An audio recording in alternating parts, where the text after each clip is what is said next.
The GOP is the party of the military, right? I mean, that's what they say. That's what they talk about. Maybe we should get into it.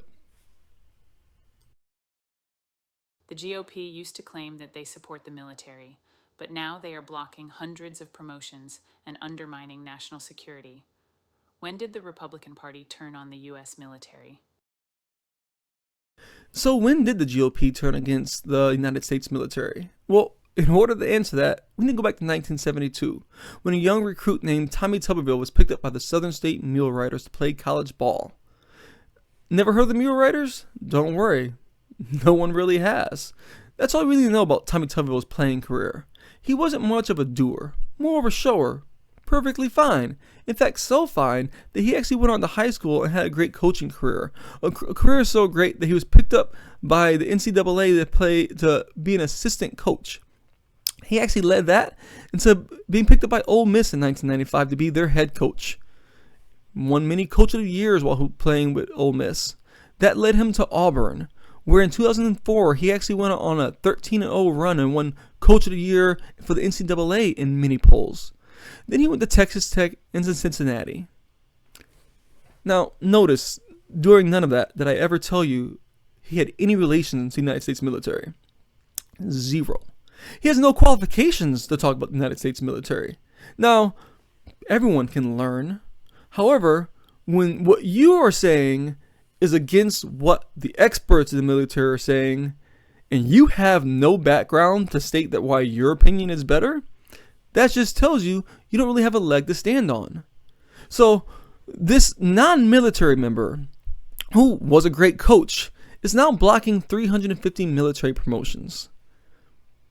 That sounds like a great idea when we have Russia and Ukraine, when we have China looking at Taiwan like that might be a nice little lunch, and while we have Iran actually paying people to attack American military bases. Now, you would think that the party that is pro-military would be totally against this. And yes, some of their members actually speak out against Tommy Tuberville. But what happens when you get the vote on Tommy Tuberville stopping these nominations so we can have generals in places and be prepared to actually activate and defend our country? Well, they just recently had a vote to try to get past Tommy Tuberville. 9-7 across party lines.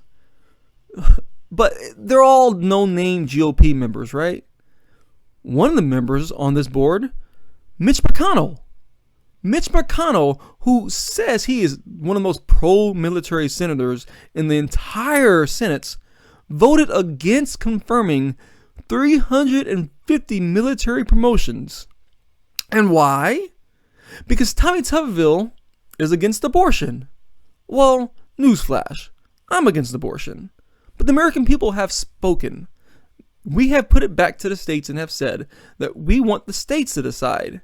Now, Tommy Tuberville's issue with this is that the military allows the members who are living in states that don't allow abortion to then travel to other states to have abortions. Now, it's one thing to say you're against abortions. It's another thing to say that you're against something that is illegally allowed in this country to travel from one state to another and to have an abortion in that state. And then you're going to say that you're going to use that as a reason why we can't defend ourselves against China, Russia, and Iran. Now, if that makes any sense to you, you got to let me know. Maybe in the comments down below say, this is why our military should not be prepared because I'm so against abortions. Explain it to me. Give me the rationale, because the United States military has been saying for the longest time that they are against Tommy Tuberville stopping these promotions. It makes us unsafe. So yes, the GOP, they are very much against the United States military. It's not a question at this point. At this point, it's what can Democrats do to stop them? Can you imagine that? We're living in a world where Democrats are trying to help our military, and the GOP is trying to stop our military from being able to defend American people. So, if you ever needed a little news flash to say, hey, yes, our parties are rearranging and changing, There's your news flash. Now, what else can I answer for you? Thank you for watching. Please like and subscribe, and let me know your thoughts on this topic below.